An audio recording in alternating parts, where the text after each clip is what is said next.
नमस्कार दोस्तों। तो आज मुंशी प्रेमचंद जी का एक अत्यंत ही प्रसिद्ध कहानी जिसका नाम है सदगति।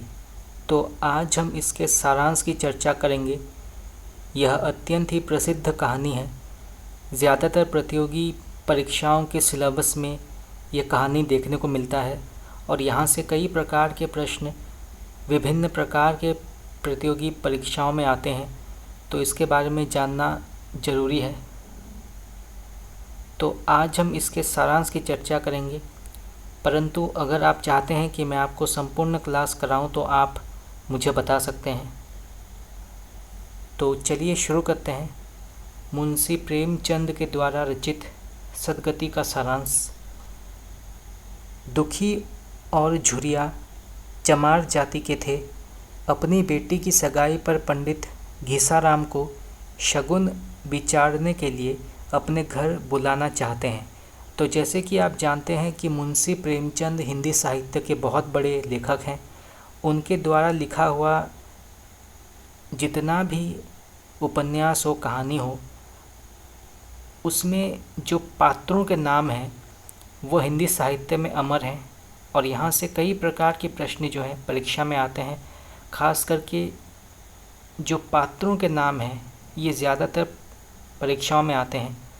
तो यहाँ पर इस कहानी में जो पात्र हैं वो हैं दुखी, झुरिया और पंडित घीसाराम। तो आप इसको नोट कर सकते हैं। यहाँ से प्रश्न ऐसा आ सकता है कि पंडित घीसाराम किस कहानी का पात्र है, तो वो है सदगति। चलिए आगे बढ़ते हैं।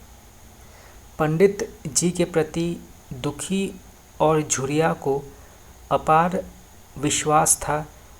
वे जानते हैं कि पंडित जी बड़े पवित्र आदमी हैं और पंडित उनके घर में कदम नहीं रखते और आंगन में भी नहीं बैठते। फिर भी अपनी बेटी की सगाई के लिए उन्हें बुलाना आवश्यक है।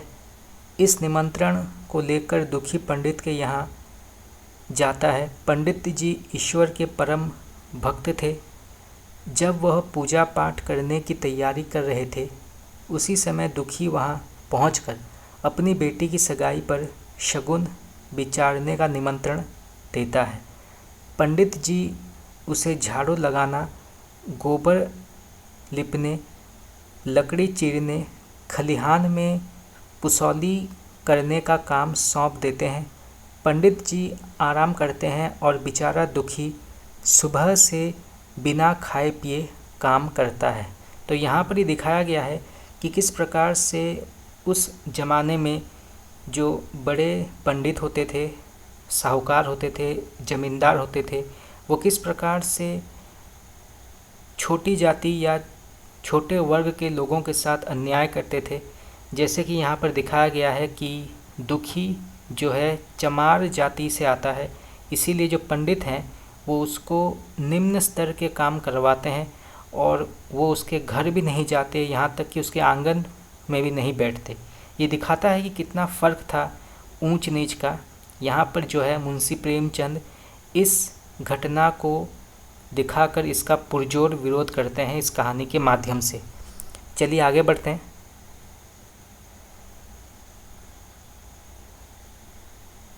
पंडित और पंडिताइन उसके बारे में नहीं सोचते। दुखी के लिए पंडित जी का हुक्म ईश्वर की आज्ञा जैसा है। भूखे पेट दुखी के लिए लकड़ी फाड़ने का काम मुश्किल होता है। वह चिलम पीना चाहता है जिसके लिए आग की ज़रूरत पड़ती है।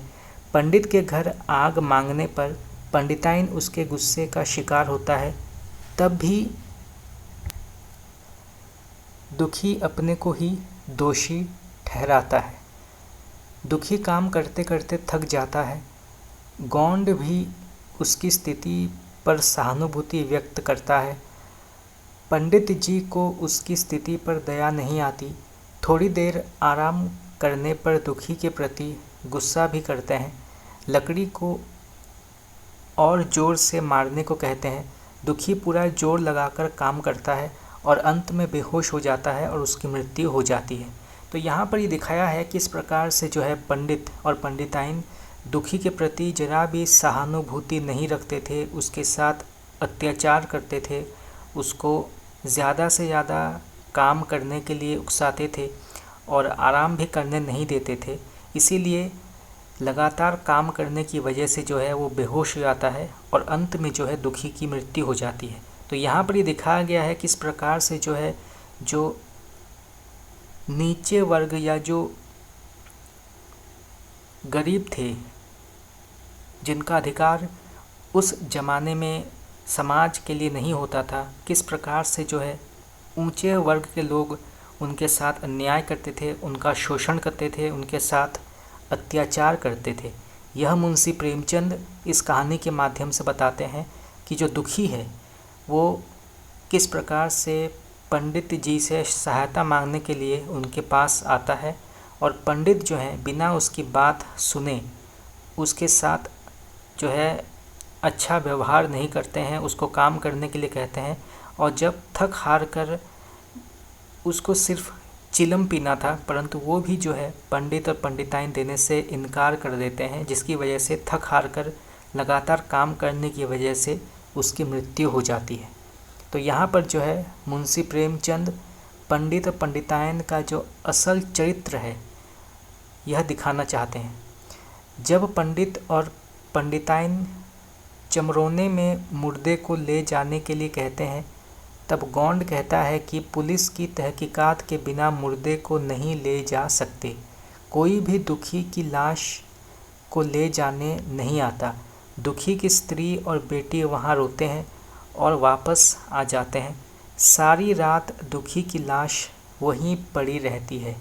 इस घटना से यह एहसास होता है कि किस प्रकार से पंडित और पंडिताइन एक तरह से इंसान भी कहलाने के लायक नहीं है। एक व्यक्ति की मृत्यु हो चुकी है, उसके अंतिम संस्कार के लिए या उसके दाह संस्कार के लिए भी जो है वो अनुमति नहीं देते हैं या किसी प्रकार से कोई सुविधा नहीं करते हैं किस प्रकार से उसका अंतिम संस्कार हो सके। यहाँ तक कि लोग ये भी कहते हैं कि जब तक पुलिस की तहकीकात नहीं हो जाती वो उसकी लाश को नहीं छुएंगे। यहाँ तक कि उसकी जो पत्नी है और बेटी वो भी आते हैं, रो के चले जाते हैं, परंतु कोई भी जो है दुखी के लाश को ले जाने को तैयार नहीं है। और जो पंडित पंडिताइन हैं वो उस लाश को छूना तक भी नहीं चाहते। वो लाश जो है वहीं घंटों पड़ी रहती है। अंत में पंडित उस लाश के पैरों में रस्सी बांधकर गांव के बाहर खींच कर ले जाते हैं। तो ये दिखाता है किस प्रकार से मानवता जो है समाप्त हो चुकी है। पंडित जो है अपने आप को जो बड़ा पंडित कहता है, ज्ञानी कहता है, वो किस प्रकार से एक गरीब तबके के व्यक्ति की जब मृत्यु हो जाती है किस प्रकार से उसके साथ दुर्व्यवहार करता है, उसकी लाश के साथ जो है बुरा व्यवहार करता है, उसको छूना तक वो सही नहीं समझता और अंत में जो है उसके पैरों में रस्सी बांधकर उसको खींचकर जो है गांव के बाहर कर लाता है। तो ये बताता है कि इस प्रकार से मानसिकता थी पंडित की। स्नान और पूजा पाठ कर अपने कर्म का प्रायश्चित समझता है। दुखी की लाश खेत में पड़ी रहती है जिसे गीदड़ और गिद्ध, कुत्ते और कौवे नोच कर खा रहे थे। यही जीवन पर्यंत की भक्ति, सेवा और निष्ठा का पुरस्कार था। तो अंत में ये होता है कि उसका अंतिम संस्कार जो है सही तरीके से नहीं होता और उसकी लाश को, जिसको पंडित ने खींचकर गांव के बाहर जो है खेत था उस खेत में डाल दिया था, अचानक से जो है गीदड़, गिद्ध, कुत्ते और कौवे आ जाते हैं और उसके लाश को जो है नोच नोच कर खाते हैं। तो ये बताता है कि इस प्रकार से जो है एक बुरा अंत हुआ था दुखी के साथ, उसके साथ अन्याय हुआ, जीते जी भी उसके साथ अन्याय हुआ और मरने के बाद भी जो है उसके लाश के साथ अन्याय हो रहा है। उसको सम्मान नहीं मिला, उसके शरीर को जो है न्याय नहीं मिला और उसका अंतिम संस्कार नहीं हो पाया। और इस कहानी के माध्यम से मुंशी प्रेमचंद यह बताना चाहते हैं कि इस कहानी में दलितों के शोषण का सजीव चित्रण किया गया है। पंडित घीसाराम के द्वारा मनुष्यों की वास्तविकता का दर्शन कराया गया है।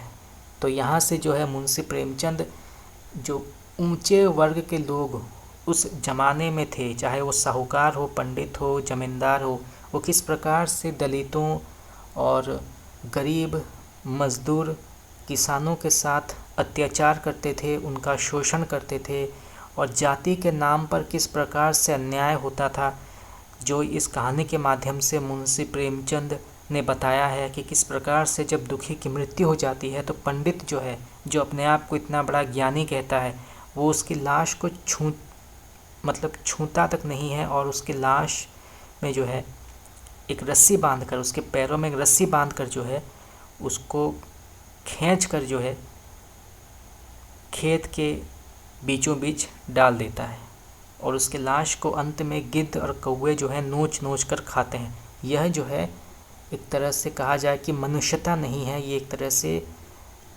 जानवर भी जो है ऐसा नहीं करता किसी और जानवर के साथ जो मनुष्य ने एक मनुष्य के साथ किया है। तो ये कहा है मुंशी प्रेमचंद ने। तो मित्रों, आज के इतना ही। अगर आप लोगों को मेरा क्लास पसंद आया तो आप मुझे कमेंट करके बता सकते हैं। आपका बहुत बहुत धन्यवाद।